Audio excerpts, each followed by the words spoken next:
Let's begin what we are supposed to begin, and I'll hand it over to you as it was previously done. Okay, great. Thank you, my friend. Thanks. So, welcome to this short notice lecture on Rahu and Ketu, the nodes of the moon. By coincidence, I happen to have a skull behind me and a dragon, and I thought that this was kind of a Rahu Ketu sort of situation. The dragon back there even has several rings on it, like rings that you wear jewelry. Just by happenstance, they're just some rings that myself and my brother own, and it's kind of a good metaphor for Rahu and dragons. In the Middle Ages, used to hoard treasure, and Rahu, as we're going to see in a moment, is very much on an obsessive quest for various different treasures, we could say. Ketu, on the other hand, represented by this skull behind me, um, Ketu is not necessarily death, but Ketu has an energy of the void, an energy of emptiness, shunyata, these kinds of things. So, in a sense, Ketu is kind of a confrontation with the darkness and so on. So it does have more of a anti-life kind of vibe to it, whereas Rahu has a very pro-life kind of vibe to it. And I'm not talking abortion or Republicans and Democrats here, but yeah, it's interesting as well. And another way you can think about this, because the nodes are considered shadow planets. They are points. They are not physical entities. They're points calculated based upon where the moon's orbit intersects the Earth's orbit around the sun. And I'm not going to get into the astronomy of it in this lecture. You can find that in a variety of other places online, better explained than I could explain it.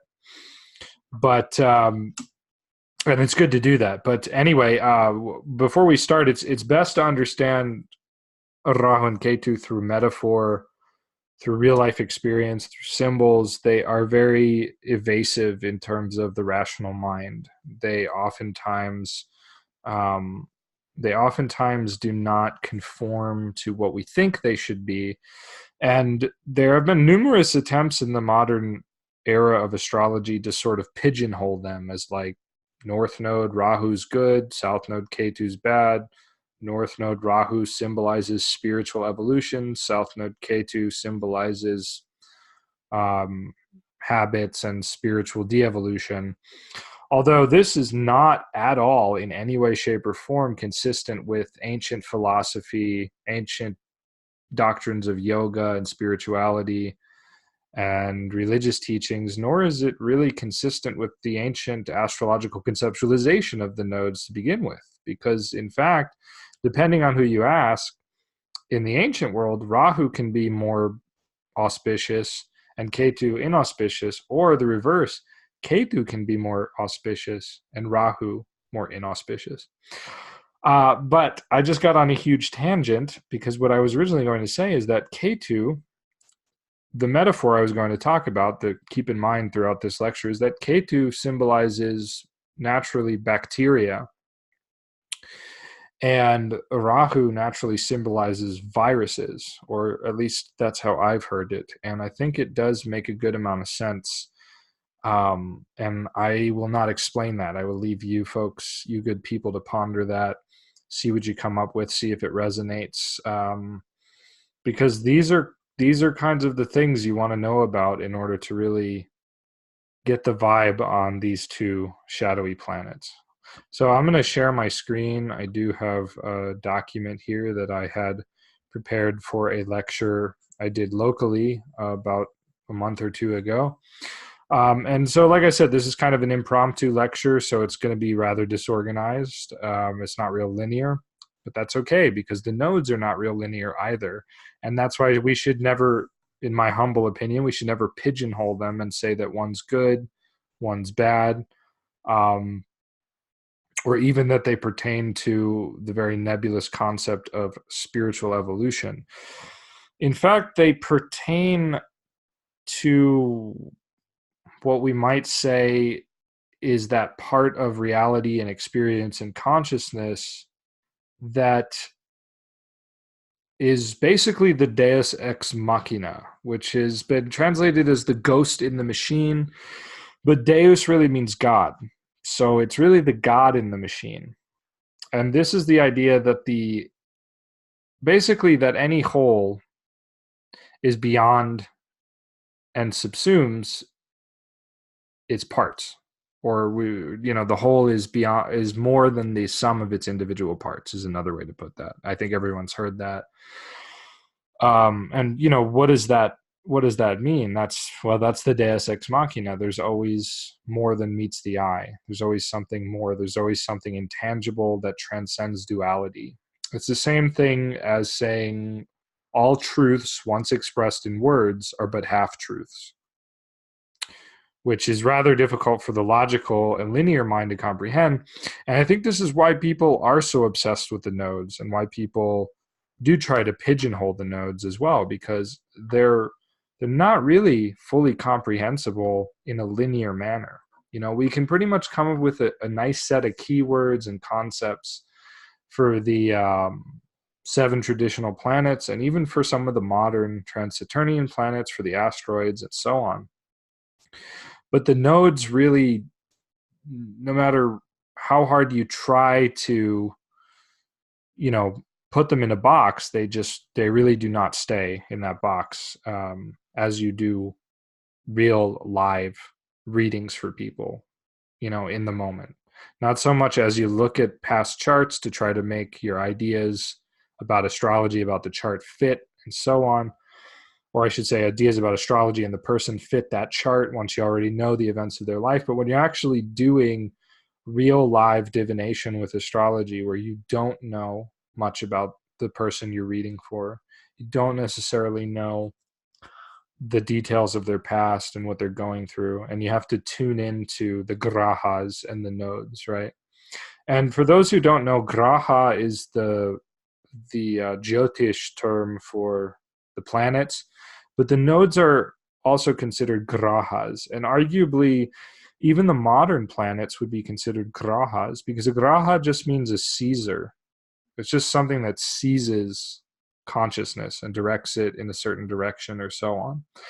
And you can relate to this pretty easily if you just think of any time you got extremely sad because of some specific thing, or extremely angry, or extremely joyful, or extremely heartfelt or passionate, or any emotion whatsoever. Your consciousness was seized by something. And so this is the idea behind calling the planets and the nodes grahas. Now, basically, the nodes, on the most basic level, they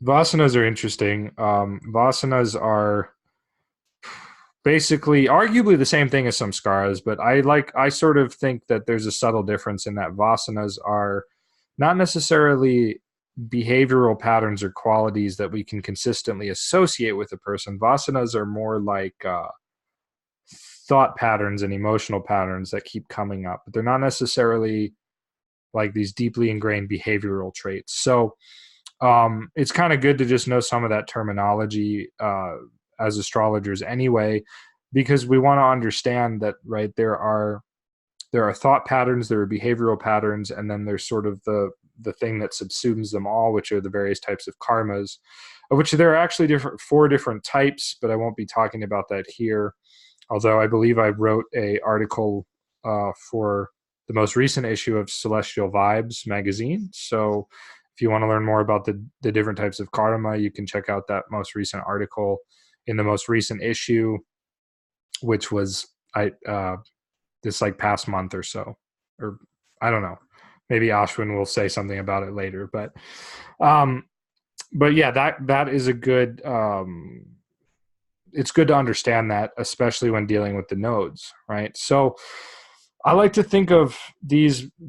Some of the keywords I use here are obsession for Rahu and rejection for Ketu, and these are two extremes, right? And any two extremes eventually become one another, right? Like extreme heat and cold will both destroy and are both painful, like nails hitting the skin. You know, if you think about dry ice, for example, don't touch it, but I think we all know what dry ice does, right? So Rahu is this, basically Rahu, and I'm not going to read everything I wrote, but, you know, I'll leave it up here if you want to read it while I'm doing this lecture. You know, Rahu is this piece in us, you could say, that is basically just constantly craving. And so a lot of Indian astrologers will say that it's sort of the thing that it's like the deepest desire that calls us back into incarnation in between lifetimes. Like it's this idea that it's this, you know, you have this head of a dragon, which is always devouring, if you think about it that way. And traditionally in the Indian mythology, this dragon or demon or what have you is cut in half, so it doesn't have a belly. And so it's always devouring things, but it's never becoming full. And we will talk about the Indian myth in a bit. And that myth really makes it explicit that Rahu, Dragon's Head, North Node, is seeking the nectar of immortality, is seeking enlightenment, liberation, and that sort of thing. And so anything that it comes into contact with is like Hanuman at the end of the, I think at the end of the Ramayana, or my friend tells me this story and I don't know exactly where it's from, but there's this story where Hanuman was given a reward for his duties or for getting Sita back in the story, who was kidnapped by Ravana, this demonic entity. Anyway, sorry, I'm getting off topic. But anyway, Hanuman is given these rubies or coins or something, and he keeps tapping on them and like breaking them open and then throwing them away. And people are like, what are you doing? Why are you doing that? And he's like, well, I'm not finding it. And they're like, what are you not finding? And he's like, I'm not finding Ram. And then he opens his chest and like the name of Ram is inscribed upon like all of his ribs, and like Rama's in his heart and that kind of a thing. So, and Rama is God. So, so it's kind of like Hanuman, you know, like searching in those coins or rubies or whatever they were for this ultimate reality, you know, and not finding them. So naturally with Rahu, anything that Rahu touches in the chart is going to get broken in that quest for ultimate peace, enlightenment, liberation, and that kind of a thing. And this really has nothing to do with what a lot of people will call spiritual evolution. So just leave that aside for right now. But Ketu, the dragon's tail, is, like I said, this energy of rejection, this unfocalizing, universalizing fog, right? And Ketu is actually, in India, considered the significator in the chart for moksha, which is the final liberation, enlightenment, Buddhahood, and all that stuff, right? So actually Ketu is considered to be the much more spiritual point. And, you know, why would this be, right? Well, because everything that you devour as Rahu needs to be released, right? And of course, that's what happens naturally as we eat food, right? The food is broken down, only the nutrients are, you know, distributed throughout our body and so on. And then the rest of it turns into fecal matter and urine and so on, and is cast aside. So, you know, Ketu basically gets rid of what's superfluous, right? Rahu devours all these things thinking, oh, I need this, I need that, I need this, I'm not complete. Without it, I need sex, drugs, and rock and roll, whatever. Like I need, $1 million. I need, this very specific uh, piece of clothing to be happy, like all these things, right? But it's really through Ketu that the distillation occurs, and basically the most esoteric wisdom traditions are all saying that there's nothing to become, there's nothing to do, there's only, in a sense, a remembering of what we already and innately are. And that remembering of what we already and innately are is basically a casting away of everything that's superfluous. So Ketu really ends up being the destiny point. I mean, both of them are. They're really one thing, I should say as well. They're one thing in the ancient cosmology, right? They're not really two different planets or two different points. They're one. And that's something we often forget in this day and age. We treat them as these two very opposite points, but they can't really exist without one another. But in any case, Ketu becomes this sort of destiny point where you sacrifice your ego and your desires to something greater, right? So when Ketu is more powerful in a chart than Rahu, it can actually show that the person has some great thing to offer the world. And like two examples of this that I discovered when I was doing some of this research were Beethoven and Van Gogh. They both seem to have a more prominent Ketu in their chart, and they both were creating this like mind-blowing, transcendental, glorious art that was really like more of a gift to humanity. They were just sort of like, pardon my French, like shitting this stuff out, and it was amazing stuff. It just happened to be amazing stuff. They were shitting gold, right? So this is a very Ketu thing, right? Whereas Rahu is more that obsession that can become innovation. So obsessed with something, so trying to understand it, get inside it, dissect it, and transform it, that it ends up becoming like a profound, innovative thing. And I don't have any Rahu heavy charts in my head at the moment, but like, the archetypes of that are like great inventors, great scientists, great mathematicians, great discoverers, people like Newton, people like Einstein, people like maybe like H.P. Blavatsky, Carl Jung even, and so on. Hey Lars, Yeah. 1 moment. Do you just want me to share Einstein's chart? I have it ready if you want. Sure. Okay. 1 moment. Okay.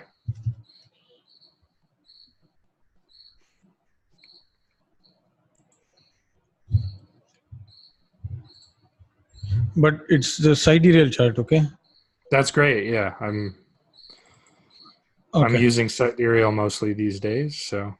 Oh, okay, cool. So should I stop my share?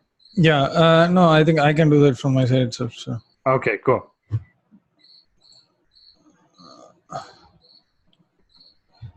Yeah. There you go. Okay. So. So immediately what we can see here is just by the basic principles of astrology, Rahu is more powerful than Ketu. Why? A few different reasons. Mars is with Rahu and exalted. They're in the 8th house, which is not a naturally not the most natural place for Rahu, but the 8th house is definitely all about the hidden elements of what makes the universe tick, and very much a place of going into the unknown. So of course Einstein was, very much committed to that in his work and whatnot. So it's with an exalted Mars, but Ketu's lord, the moon, is very weak in a Dushtana house, 6th house, a malefic house, and fallen, right? So this is not really a great moon, although it is helped out by its lord Mars being so strong, but it's not as strong as the Mars Rahu. And furthermore, Saturn the normal lord of Rahu is in the 10th house. So in a very powerful, visible house and so on, with Mercury, which is probably the main significators of profession. And you can see there's going to be a lot of fame here because not only is Sun involved, but part of fortune and 10th house. So Rahu is undoubtedly much stronger than Ketu in Einstein's chart. And look, even Mercury sits with the Lord of Rahu, and Mercury is the ascendant Lord. So this is a perfect example of a Rahu heavy individual. Cool. Thanks, man. So I'm going to go back to sharing. Okay, so I'll just stop sharing. Okay. Okay, cool. Thanks. Okay. Yeah, fun to see that because I didn't even know which one was stronger in Einstein's chart. I love No, it. I knew kind of, I knew Einstein's chart above my head, so it's there always. Cool. Great. Yeah, wonderful. So yeah, there's a lot in this document, and I may return to this part if I can, but yeah, there's just so much here. I mean, an hour lecture is not really going to cut it, obviously, but that's okay. I'm going to skip this section, possibly come back to it. I've given some good keywords here for the nodes that I think are helpful in real life interpretation, right? K2, depletion, scattering, obscuration, rejection, decay, mystical universal, and so on. A black hole, hatred, doubt. Rahu, obsession, oblivion, destruction, madness, iconoclasm, purging, devouring, insatiable, schizophrenic, brilliant, burning, and so on. Just these words, just as many words as could come to me when I was putting this together, just sort of spit them out. Light on Life is an excellent source for all things astrology and especially all things Jyotish. So this is stuff I pulled from Light on Life, one of my favorite, actually my favorite modern textbook on Jyotish is this book. And by modern, I mean like written by, somebody who wasn't some ancient astrologer sage, right? There are certainly other great textbooks, but this is just my personal favorite. So I highly recommend it. And they have some great insights on Rahu and Ketu, as you can see. And, again, this is a really non-linear way to understand the nodes. Like, we're not looking at them as this dichotomy of good and evil, of spiritual and not spiritual, which doesn't really exist anyway to begin with. So we're looking at them as something really holistic, right? We're looking at them as like, what is a more powerful influence in a person's chart, and what does that mean, right? Because a lot of people do this thing with Rahu and Ketu where they say like Ketu's a comfort zone, Rahu's like a unknown territory kind of thing. I think there's some truth to this, but I think it's been taken to an extreme, which takes us away from kind of the more holistic approach that I'm attempting to present here. And ultimately, I don't think what people do, what a lot of astrologers do, is they should on people, and Rahu and Ketu become a focal point for that. You should go towards these things Rahu represents in the chart. Your Rahu's in the 5th house and in Cancer. You should go towards nurturing children.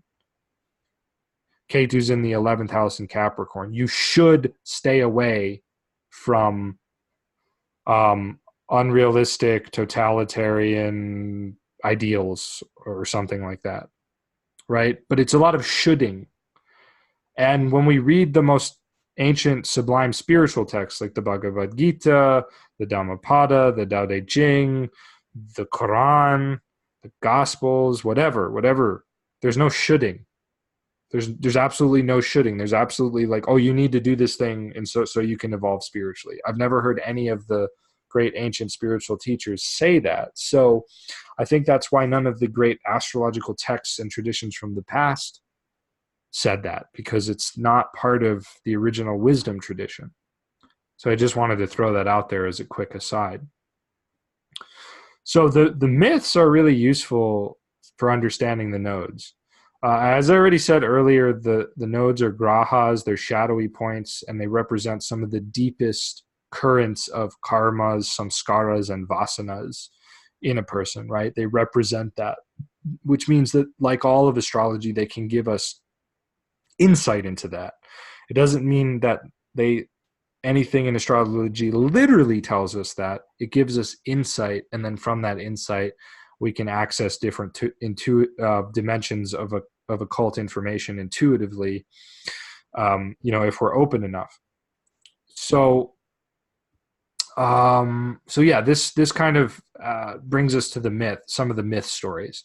I really love Saint George and the Dragon as a way to understand the nodes. In that story, there's basically a lake, which I liken to Ketu, and a venomous dragon, Rahu, who lived in the lake, poisoning the countryside and insatiably devouring sheep until there were no more, and people began to sacrifice from amongst their own populace. And for those who watched my lots lecture earlier, I believe they cast lots or drew straws or something like that, or it was a lottery, right? We get the word lottery from lots. Dang, I should have put that in my lot lecture, but I didn't realize it till now. Anyway, and anyway, I guess the king has to sacrifice his daughter. St. George rides into town, asks this woman what she's doing by this lake. She explains her dilemma. The dragon comes out. He slays the dragon, making a long story very short. And a church is built over the site where it dies, which is not the lake. And basically, that church ends up containing a spring where healing water flows from the central altar. Or maybe it is the lake. I can't remember. But anyway, it's very interesting, this Ketu sort of transformation of this lake becoming this healing fountain. So this is a very good metaphor. This dragon who is insatiable is just devouring with no end in sight.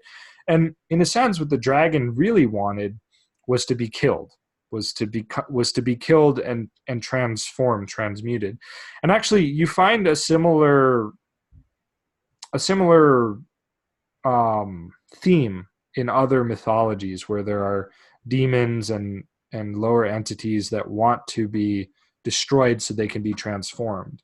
There's one such story, for example, that either comes from the Vedas or it's in the later tradition of Indian myth, where basically it's an avatar of Vishnu story where this demon had conquered heaven, and the Devas were trying to take it back, and basically Vishnu shows up as a child and asks him something to the effect of, oh my God, I'm blanking on it. Ashwin, can you help me? Do you know this story where? Sorry? Do you know this story where Vishnu, as the child? You mean the myth of Rahu and Ketu, how they came about? No. I'm gonna tell that one next. This is another myth where Vishnu appears to the demon as a child, and he says. He makes a deal with him where it's like he says to him, "If I can I have what I can cover in 3 steps," or something like that? No, I don't think.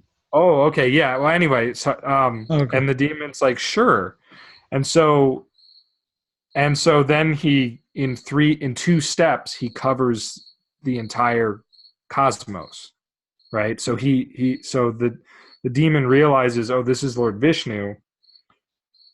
And so he's like, I still have one more step. Where should I step? I've already taken hold of the entire universe with two steps. And so the demon's like, step on my face. And so by stepping on his face, by allowing Vishnu to step on his face and be conquered, he's actually like all of his negative karma is destroyed basically, and he actually I guess his vibration raises or something like that. And similar things happen in other myths, like in the Ramayana, there are several demons that like allow Rama to destroy them and stuff like that, so that they can be like spiritually liberated. And even Bhishma in the Mahabharata tries to be destroyed by Krishna so that he can have this really auspicious death. So anyway, I think we can apply that to the dragon here. And I'm sorry that was a bit of a tangent, but I think it illustrates something about this like spiritual nature of Ketu and about this self-sacrifice theme, right? The dragon is sacrificed and its body gives rise to this healing fountain. So Ketu can either be, like this like decaying, rotting carcass of fears and ideas that we hold on to, or it can be this like profound healing waters, or these profound healing waters, kind of like Beethoven's music or Van Gogh's paintings, right? And Rahu, again, like Rahu is devouring with no end in sight, and so on. So again, these myth stories about dragons and things will give us some insight about this stuff. In the Indian and Tibetan myths, which are very similar, slightly different, basically the story, and I have a reference here, the book Tibetan Astrology by Philippe Cornu, very good book, and contains these myths in them, where basically the devas and the asuras were churning the ocean to get the Amrita nectar. And at a certain point, they get the Amrita nectar, and actually with the help of a giant serpent, interestingly enough. And then the asuras steal it. Vishnu incarnates into a beautiful woman and seduces the asuras and gets the Amrita and basically feeds it to the devas. And meanwhile, there was one asura who, I can't remember his name, but he wanted that nectar more than he was interested in a beautiful woman. So he snuck over to the Deva side, and Vishnu gave him some of the nectar. The sun and moon, the deities, the sun and moon, Surya and Chandra, expose him. They're like, oh, he's not one of us. And then Vishnu cuts him in half with the Sudarshana chakra. But he allowed him to get the nectar, supposedly because Brahma had given this particular demon, Svarbhanu, that was his name, Svarbhanu. Not that it matters that much for the purposes of this short lecture I'm giving, but if you want to look that up, it'll be easier to find.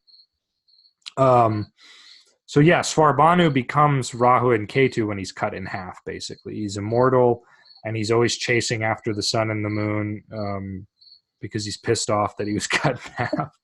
But he's immortal, right? So it's kind of this theme of like this entity that's always chasing after the nectar of immortality, right? Or chasing after the sun and the moon, which are kind of symbols of immortality. They're the two lights, and so on. And in Tibetan Buddhist tradition, they call him Rahula, which actually means fetter or chain, and was also the name of the Buddha's child, supposedly, as well. That's kind of unrelated, but I just think it's interesting to think about that. But anyway, Rahula was eventually made a Dharmapala, which is a protector of the Buddha Dharma, which is the Buddhist, the teachings of Buddhism, basically. And so he, according to this Tibetan tradition, Rahula frees those who propitiate him from unfavorable planetary influence. A demonic entity who stole into the god realm from a distant planet and surreptitiously drank an elixir of immortality, Rahu suffered by his actions by acquiring his deformed appearance. And in this particular appearance of him, I don't have a picture at the moment, but he is like a flaming demon with like thousands of eyes, a bow and arrow, and two faces, like a regular head that's, on fire, and then a head on his stomach. So he literally is like two beings, which is quite cool. Rahula and the other Dharmapalas, or Buddhist protector deities, guard the mind from false securities. And Rahula is also considered to be a form of cosmic fire. So this is really different than what we've come to know of the nodes in modern astrology, which tries to liken them to some sort of spiritual evolutionary axis most of the time, right? This is very much more, this is the most positive conceptualization of the nodes I've ever come across. And it's interesting that it seems to be the most prevalent form of it in Tibet, at least. It's like this form of it is the one in Tibet. May exist in other traditions too, in India and Nepal. I'm not really sure. I'm not an expert, but I found this through the Tibetan Buddhist conceptualization. And so this is this idea that the nodes, again, going back to what I said in the beginning, they're kind of that portion of ourselves that doesn't fit into the box, that allows us to reach beyond the strictures of the 7 planetary spheres and into perhaps the 8th and 9th and 10th spheres, so to speak, of that Platonic kind of cosmology, right? The septenary is in most religions. It's also in Vedic religion and whatnot. And the septenary is like a metaphor for embodied existence. But beyond the septenary, right, lies the more formless realms and the more, you could say, unlimited spectrum of consciousness. So the nodes bring us beyond the planets, which are a metaphor for our mind, the totality of our mind body, the mind body duality, basically. So some really cool stuff on the nodes to better understand them and hopefully better understand how to use them. I have a bunch of quotes from Hellenistic authors, followed by some Indian authors from the ancient world, and then followed by Dan Rudyard. And I do want to leave some time at the end for questions if anyone has them. If anyone's tuning in, I actually don't know who's tuning in. I don't have access to that information, but I don't know. We don't have any questions as of now, so you can just go on. Okay, yeah. But actually, at this point, please feel free if anyone is tuning in to just interrupt with some questions. I think that would be kind of a more fun way to continue at this point. But I'll just go on talking if nobody has any questions. That's fine. I have Mercury conjunct my ascendant lord, so I'll just talk for as long as I need to. So I have all these quotes because essentially in ancient astrology, the nodes are both considered very troublesome, very malefic. Malefic in the sense of being challenging, being rough around the edges, like a fire. The fire will burn you if you get too close to it, but it can also be a source of light and heat and that kind of thing. So malefics aren't inherently evil, even though that's the word we often use for a malefic, right? But they are, they're challenging. They're not exactly the fun parts of life and that kind of thing. They're harsh. So, Rhetorius makes a point to say that basically when the North Node is with the benefics, this is quite auspicious. When it's with the malefics, this is quite inauspicious because the North Node increases things, right? Again, if we bring ourselves back to the notion of obsession, if you're obsessed with something, its influence increases. Simple as that, right? Whether positive or negative or neutral. Whereas the opposite is true with the South Node. When it's with the benefics, it reduces their power, but when it's with the malefics, it also reduces their power, right? So this is kind of a double-edged sword, though, because if you're rejecting something, like Ketu does, if you're rejecting it, you still become beholden to it, because anything you rebel against, you define yourself by, So you're still limited by that which you rebel against, that which you reject. And that which you reject, you ultimately end up actually being secretly obsessed with, because you're rejecting it, you're running from it, so you are obsessed with it, right? That which you're obsessed with, well, eventually you get to the point where you're probably going to reject it because it's not going to be what you hoped it could be or what you thought it could be. And Rahu really does carry this notion of sour grapes. You get what you wanted, but it's not really what you thought it would be. And so it doesn't live up to your expectations.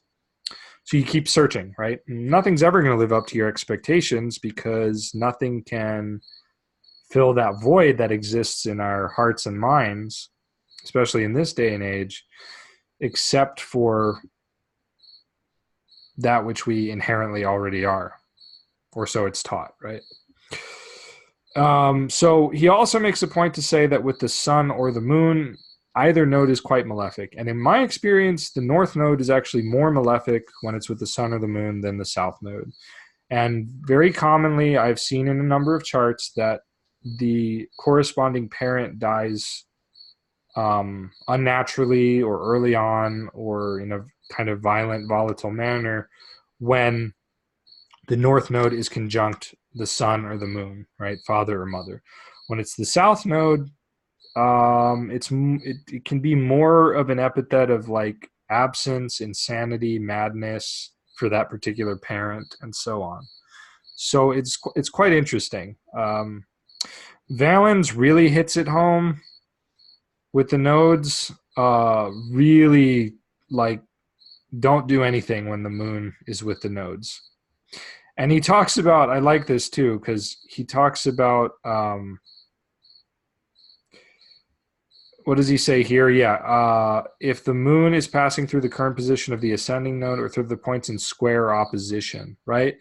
In opposition, well, it's just conjunct Ketu. But this goes back to the idea that the nodes are really one thing and that the ancients really thought of them more as one thing, that they're really not so different, right? They're slightly different, of course, but they're not really, right? They're not, or I should say they're not fundamentally separate. So that's quite interesting. So this is quite a lot of stuff. It's all very negative, talking about the nodes, causing death or being evil. If the degree in the ascendant is out of connection with the node, the native will be short-lived, stuff like this, right? Either node. And so on. In the Indian tradition, we have a couple quotes from Parashara and Jaimini. So Parashara, explicitly states Rahu and Ketu are malefics, along with these planets here, right? This shloka is a description of Rahu and Ketu. I really love this. I think it's hilarious for some reason. Rahu has a smoky appearance with a blue mixed physique. He resides in forests and is horrible. He is windy in temperament and is intelligent. Ketu is akin to Rahu. This resides in forests and is horrible with no explanation. It's just hilarious to me. Like, you think of this smoky blue demon that just lives in forests and just sucks or something. It's just horrible. Okay. I think the ancients had a sense of humor. Jaimini says some interesting things about the nodes in relationship to like profession and being and several other things too. There's tons of stuff in Jaimini on the nodes. I only quoted a small portion of it, but Rahu influencing the state of the person creates archers, thieves, snake charmers, and makers of mechanical instruments, which sounds quite kinky depending on how you take it. Saturn and Rahu together, consuming and imparting betel leaves, which basically means drug problems in this day and age. Sun and Rahu, snake death. Not so nice. And Ketu, an elephant dealer or a thief. Very strange grouping of professions, right? I remember Ernst, who translated these shlokas here, likened this to like a used car salesman. I thought that was pretty funny. But, there's also a subtle indication in here as well, though, where later on Jaimini does talk about the planets in the grahas in relationship to deities. And Ketu is associated with Ganesha, which is an elephant, right? And the elephants are related to the Om, the primordial sound, because they have these giant ears and they can just hear the most minute sounds and stuff like that. And, Ganesha is a pretty important deity in ancient Indian culture, from what I understand. So he's the remover of obstacles. He's very beneficent and loving and kind and that kind of a thing. Rahu is likened to Durga, which is an aspect of the Divine Mother, which is a very ferocious, kind of destructive aspect of the Divine Mother that basically conquers any and all obstacles, but more on the inner side of life, actually, and that kind of a thing. That's at least one way to think about those. But so there's tons of stuff in Jaimini Sutras about the nodes, subtle indications and whatnot that can help us to better understand them.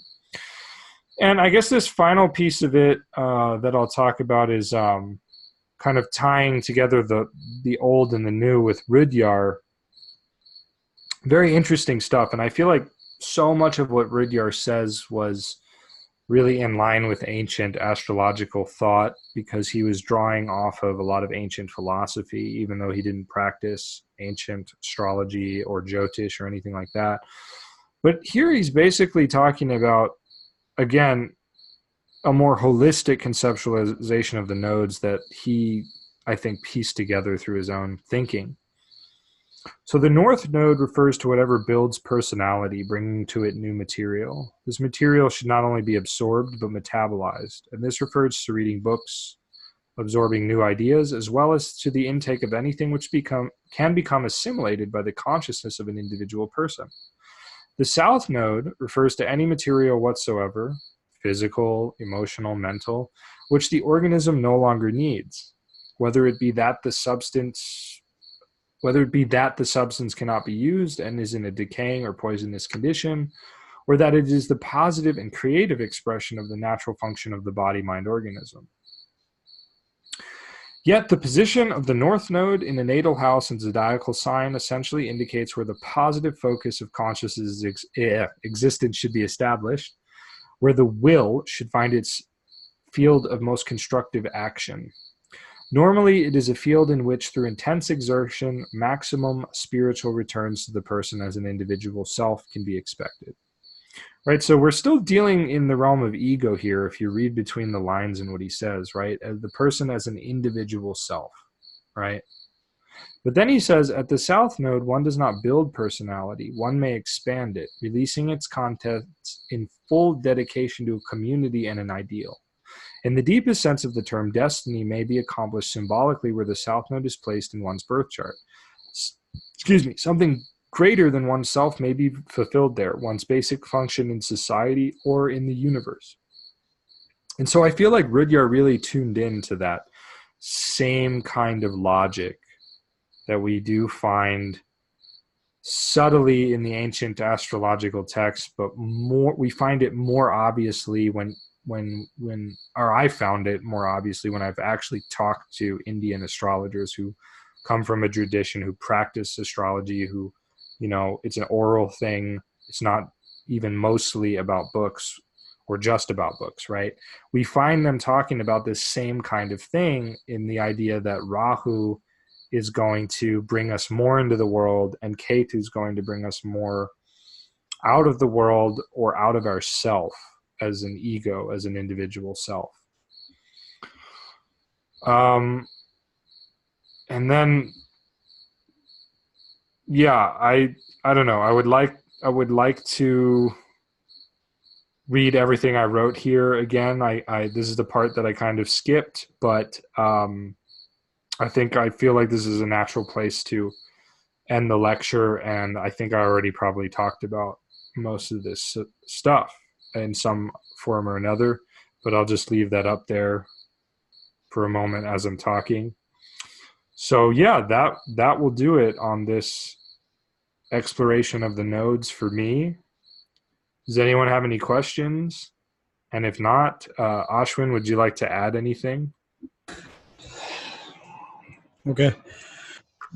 I think we this is probably an extension or even a prelude to whatever you did to your YouTube channel, the series of videos on the Rahu Ketu contemplation, and bringing together the ideologies of other astrologers as well.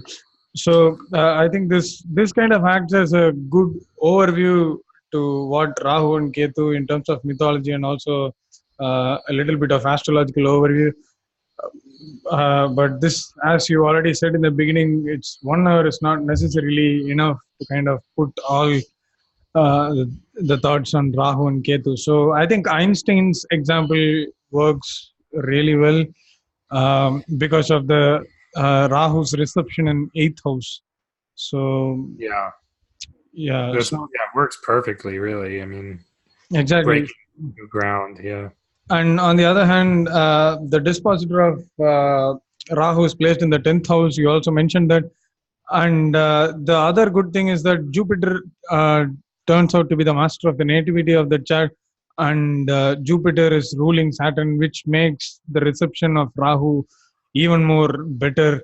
And it's a Wow. day chart as well. So Jupiter, Rahu, and all the planets like Jupiter, Rahu, Sun are all well placed in ninth and 10th house. So at some Wow. point of time, the fame is there, and looking through the distribution of bounds, fame also kind of is indicated at that particular point of time in 1922 when he won the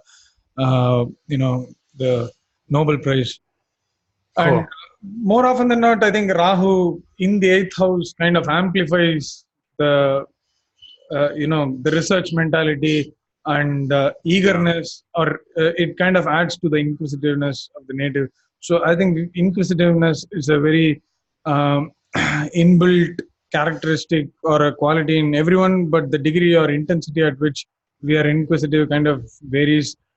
But I think Rahu kind of amplifies the inquisitivity in the native, and Mars exalted there in the eighth house, and the reception that Rahu Right. receives from various other planets is kind of very, very descriptive of Rahu's quality. And on the other hand, I think the dispositors kind of play a major role uh, based upon the lords of, I mean, the dispositors. So it is important to kind of note how the Yeah. dispositors are placed, never to kind of work with Rahu and Ketu on a very solitary level. It is always dispositor based, and the aspect, the basically the influences of other planets. So yeah. Yeah, So, well said. And one more thing I should mention for those unfamiliar is that Rahu is said to do the best in the earthy houses, 2, 6, and 10. Ketu is said to do the best in the watery houses, 4, 8, and 12, because those naturally refer to moksha. sure. Um, and of course, when Ketu is in those moksha houses, Rahu is in the artha houses, the earthy Hmm. houses, which deal more with material well-being and things like that. So, Rahu can really take a person very far in pursuit of worldly things, which is not necessarily a bad thing at all. I mean, that's a part of life. That's a part of actually spirit. So, um, so yeah, it is interesting to think about that as well for those who, especially for those watching this who have never contemplated that and see where it leads you. And yeah, Rahu and Ketu, as you said, the dispositors can be very revealing. The planets placed with the nodes, like Mars in Einstein's chart, the node will tend to like really grab hold of that planet and do something with it. Sure. So that planet becomes very important, and the houses it rules and all that kind of stuff become quite important when it's with a node. But yeah, they're very nonlinear. They're very they don't really, again, they just don't really lend themselves that well to, like, I was trying to write a description of them in each house once, and I just started to feel like this is very pointless and boring, and it's so linear. Like, I couldn't capture the sublime nature of what the nodes can do in charts, because again, when you try to put them in a box, they don't want to fit there. And so yeah, so I gave up my pursuit to try to write delineations for them in each and every house and sign, because it just wasn't it was taking away from my ability to actually just really play with them and use them in real live readings. So I recommend, I do not recommend that you try to memorize what they mean in every house or sign. Just know what the nodes mean, know what the houses mean, know what the signs mean, know what the planets mean. And then when you see a node with something, you just have to be open to interpreting it, basically, just like right then and there, not overthinking it. So yeah, I think that does it for what I got to say. Cool. So it was a quick lecture, but it was a very good lecture. So Thanks. thank you so much, Lars, and I'm sure you'll be connected with the rest of the conference. Cool. Thank you.